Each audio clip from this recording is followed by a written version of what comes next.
Всем привет! Вы на канале Квинсофт. Меня зовут Алена, и сегодня я поделюсь с вами информацией о том, как сделать Apple ID. Если вы ранее не имели iPhone и никогда не пользовались iOS, то эта видеоинструкция именно для вас. Слушайте внимательно и не пропустите ничего важного. А я начинаю.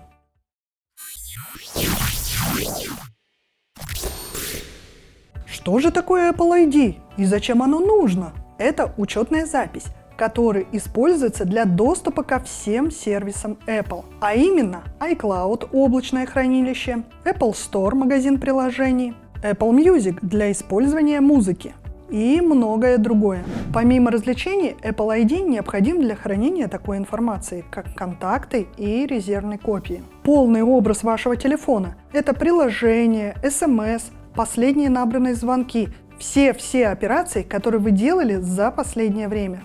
При любых обстоятельствах вы сможете восстановиться из нее, не потеряв никаких данных. Еще Apple ID – это безопасность. Если у вас будет включена функция «Найти iPhone», а ее желательно включить, то будете всегда в курсе о местоположении вашего устройства, за исключением тех случаев, когда телефон вообще выключен. Для чего я это все перечисляю, спросите вы?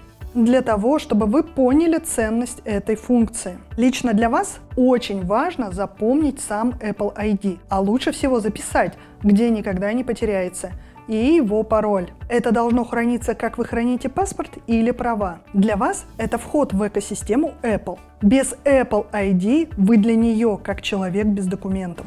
Не имеет значения, где вы создаете идентификатор Apple ID. Просто помните, что для входа в любую службу Apple используется один и тот же идентификатор Apple ID. Это позволяет получить доступ ко всему и управлять этим с помощью одной учетной записи и пароля к ней.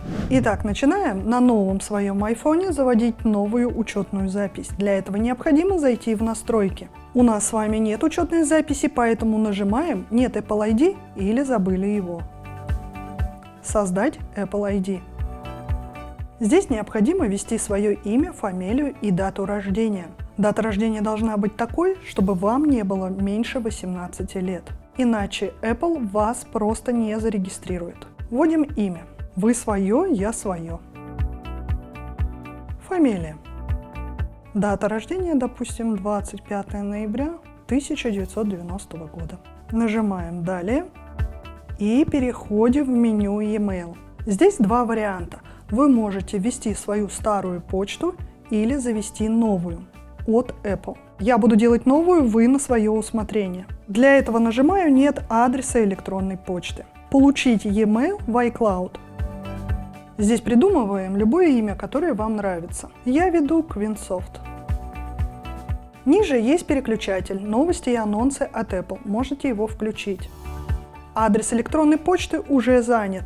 Окей. Придумываем другой. Я добавлю циферки.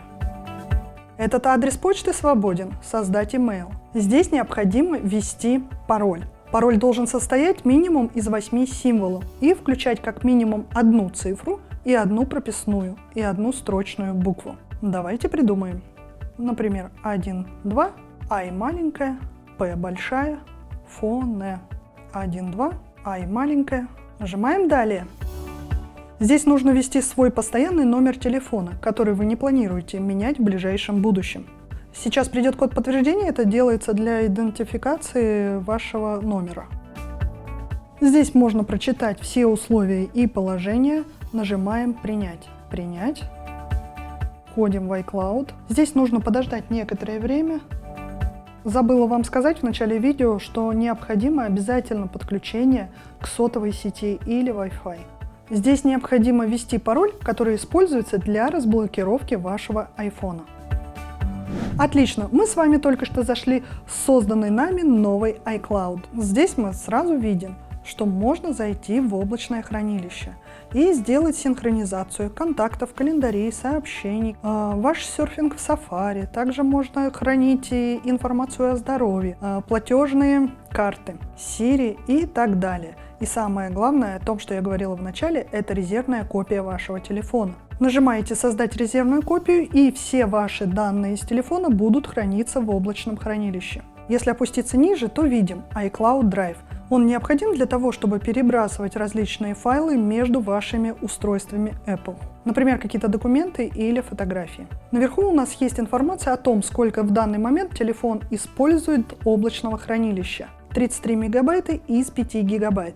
Если в будущем 5 гигабайт вам будет недостаточно, то вы можете увеличить их, зайдя во хранилище iCloud и нажать кнопочку «Сменить план хранилища». За 59 рублей в месяц вы можете увеличить свой объем до 50 гигабайт или еще больше, до 200.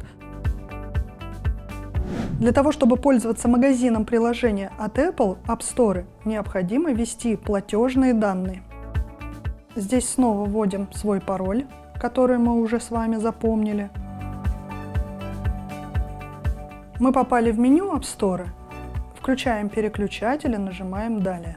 Здесь вам необходимо будет ввести свою кредитную или дебетовую карту, если, допустим, вы хотите приобрести какое-то приложение.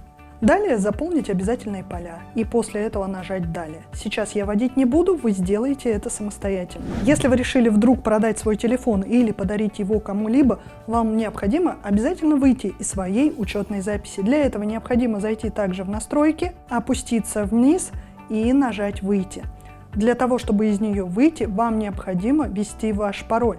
Если вдруг вы его забыли или не можете вспомнить, то вам необходимо нажать «Забыли пароль» и восстановить его с помощью своего номера телефона, который вводили при регистрации. Пока вы не выйдете из своего Apple ID, новый хозяин не сможет им пользоваться, так как все данные на телефоны будут ваши. На этом все, дорогие друзья. Оцените данное видео либо положительно, либо отрицательно. Все на ваше усмотрение. Подпишитесь на канал, чтобы не пропустить следующее видео. С вами была Алена. До скорых встреч!